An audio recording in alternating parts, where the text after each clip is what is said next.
네, 지난해 11월 인천 흉기 난동 현장에 도착한 경찰의 소극적인 대처로 일가족이 크게 다친 일이 있었죠. 오늘 피해 가족이 당시 상황이 담긴 빌라 CCTV 영상을 5개월 만에 확보해 공개했는데요. 출입문이 열려 있는데도 올라가지 않고 멈칫하거나 범행 현장 모습을 손짓으로 묘사하면서 시간을 허비하는 모습이 고스란히 담겼습니다. 이 사건 취재한 정현호 기자와 함께 이야기 나누겠습니다. 어서 오십시오. 안녕하십니까.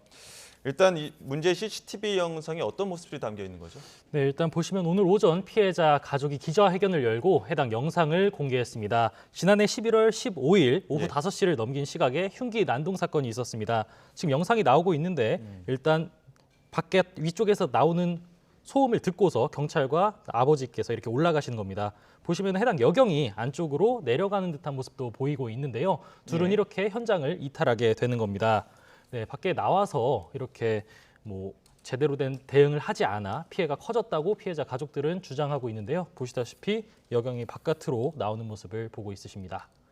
지금 같이 어떤 남성분, 그러니까 피해자 가족인 것 같은데 같이 올라가다가 같이 또 따라 올라가지는 않고 여경이랑 같이 내려오는 모습들이 보이고 있는 네, 거죠? 그렇습니다. 여경이랑 같이 내려온 뒤 바깥쪽에서 계속해서 문을 열려고 하는 듯한 모습이 보입니다. 네, 실제로 문이 열리진 않았는데 이렇게 지금 아까 화면을 보고 있으신 거고 바깥쪽에서 문이 열리지 않아서 계속해서 못 들어가는 듯한 모습이 담겨 있었습니다. 네, 바깥쪽에서 피해자가 이렇게 위에서 목을 찔렸다는 듯한 제스처를 하기도 하는 모습이 영상에 담기기도 했는데 지금 보시다시피 바깥에서 문을 열지 못해서 계속해서 이거를 미는 듯한 모습이 나오고 있는 겁니다.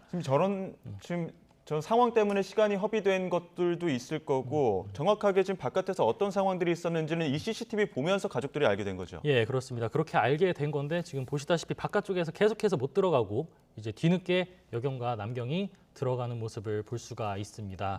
네, 바깥쪽에서 어떠한 일이 있었냐면은 이제 1층에 있는 현관 CCTV를 통해서 볼 수가 있었는데요. 보시면은 이제 곧 영상이 나오겠지만 목을 칼을 대는 제스처를 하는 듯 하면서 이렇게 범행 현장을 묘사하는 듯한 모습도 담겨 있고 지금은 뒤늦게 2분 37초 만에 그러니까 사건이 일어나고 나서 2분 37초 만에 이렇게 체포가 되어서 나오는 모습을 보고 있으십니다. 영상을 본 가족이 혹시 다른 의혹도 제기한 부분이 있습니까? 네, 그렇습니다. 일단 당시 흉기 난동 현장에서 있었던 가족들은 모두 셋이었습니다. 일단 앞서 한층 위인 4층에서 어머니와 딸만 있는 집에 찾아와서 이렇게 해당 남성이 문을 발로 차는 일이 있었습니다. 네, 경찰에 이렇게 신고까지 했다는 가족의 연락을 받고 아버지도 집에 도착해서 1층 현관에 있었습니다. 네, 범행이 시작되자 보시다시피 경찰은 위쪽으로 올라가지 않고 아버지만 홀로 올라가서 피의자와 함께 대치를 하게 됐는데요. 이 해당 영상들을 보고 나서 그제서야 이러한 일이 있었다는 사실을 알게 된 겁니다. 네, 피해자 가족은 당시 영상을 보면은 그동안 경찰들이 감찰이나 수사 과정에서 해온 해명이 말이 안 된다고 분통을 터뜨렸습니다. 일단 여자 순경은 이전부터 현장에서 갔을 때 기억이 전혀 없었다. 그러니까 범행 현장을 위쪽에서 보고도 아무런 기억이 없었다는 해명을 해왔었는데 이 피해자 가족은 이게 거짓이라는 게 영상을 통해 드러났다고 합니다. 앞서 제가 설명드렸다시피 이 해당 여경은 바깥쪽에서 이렇게 보시다시피 이 화면입니다. 네, 이 화면에서 범행 장면을 묘사하는 듯한 모습을 보여주고 있습니다. 여경이 위에서 범행이 일어났던 그 모습들이 있는데 사고가 수습은 하지 않고 바깥에서 그 모습을 다른 남자 경찰과 테이저건을 들고 범행 목격한 모습을 지금 묘사를 하고 있는 겁니다. 네, 이런 과정에서 지금 안에서는 계속까지 그 피의자와 계속적으로 어떤 상황이 벌어지고 있었던 상황이었던 거죠. 네, 그렇습니다. 피의자와 그리고 피해자의 아버지, 그러니까 가족 중에 남편이 위쪽에서 계속해서 대치를 하고 있고 둘은 안쪽 현관문이 열리지 않자 바깥쪽에서 시간을 보내고 있는데 보시다시피 이렇게 범행을 묘사하는 듯한 장면이 나오는데 이전에 블랙아웃이 와서 기억이 안 나는 사람의 행동이 이러냐는 의혹을 다시 아버님께서 제기하신 겁니다. 네, 이렇게 팔로 흉기를 휘두르는 모습을 묘사하면서 펄쩍 튀어오르기까지 하는 모습이 있는데요. 네, 또 당시 영상에는 보시다시피 3단봉을 꺼내 든 모습도 보이고 테이저 건을 손에 든 것도 명확하게 보입니다.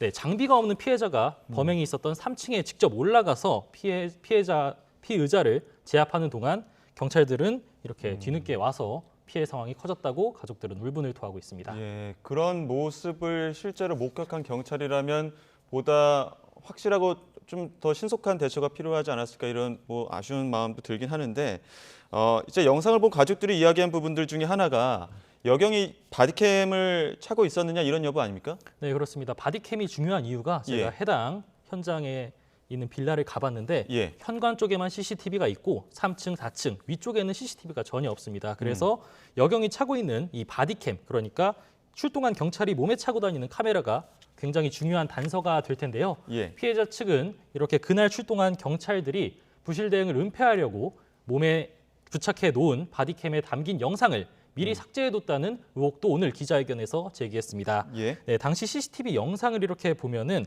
1층에 있던 경찰관 2명이 3층으로 올라간 다음에 가해자를 붙잡고 내려오는 모습을 볼 수 있습니다.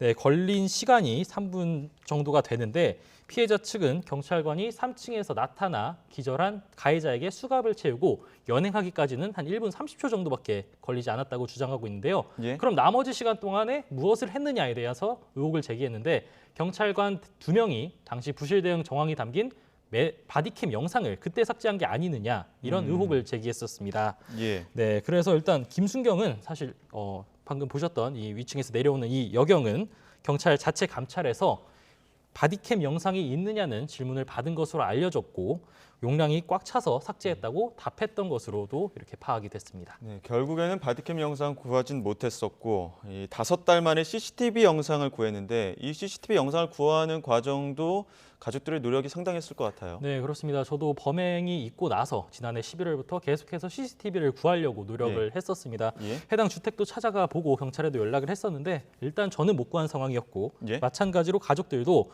경찰이나 해당 주택을 관리하는 LH 측에 계속해서 영상을 요구했었습니다. 하지만 이런 것들을 제공할 수 없다는 답변을 계속해서 받아왔고 검찰로 흉기난동 피의자가 넘겨지고 나서도 이것이 수사 자료라는 이유로 단지 그 이유 하나만으로 피해자인데도 가족들은 CCTV 영상을 제공받지 못했습니다.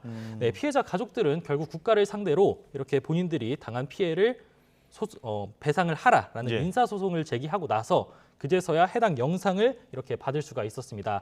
재판 당사자로서 재판부에 이렇게 CCTV 증거 제공을 신청했고 재판부가 다행히 이걸 받아들인 건데요.